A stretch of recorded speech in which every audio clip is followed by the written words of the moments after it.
Helmet scouting is something that happens all the time in the scouting process.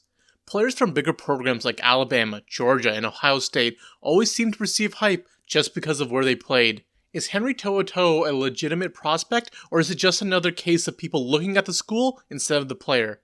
Find out in this 2-minute drill.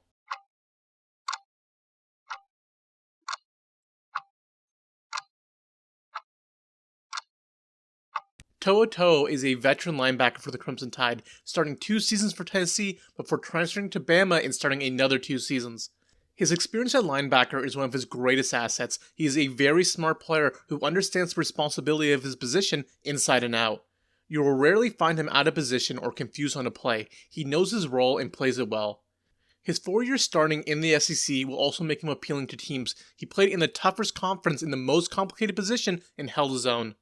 To'oTo'o is a great tackler, both in the open field and between the gaps. He plays with confidence and trusts himself to make every tackle. He wraps up well and is capable of tripping up running backs in the backfield or making them stumble long enough for another one of his teammates to clean up the tackle. He is able to slip off linemen's blocks to get into the backfield and create tackles for loss. To'oTo'o doesn't have the reactive athleticism to stop running backs that beat him, which leads to a fair amount of open field whiffs.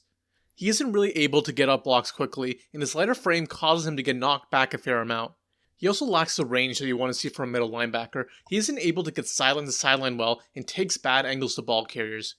To'oTo'o is a bit of a liability in man coverage. QBs will pick on his inability to keep up with wide receivers, especially on crossing routes.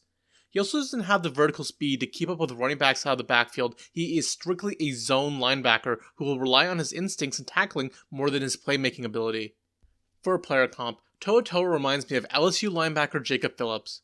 Phillips was another SEC starter for a big program whose experience and talent made him an attractive prospect. However, like To'oTo'o, he was not the greatest athlete and had trouble getting off blocks due to his smaller frame. Phillips won in the 3rd round, and that's where I take To'oTo'o as well. His knowledge of the position and time starting a linebacker makes him a very pro-ready prospect, but his lack of top-tier athleticism and smaller frame caps his upside. To'oTo'o is not going to be a world beater out of the linebacker position, but his savviness and experience should make him a decent starter. And that's the 2-minute drill.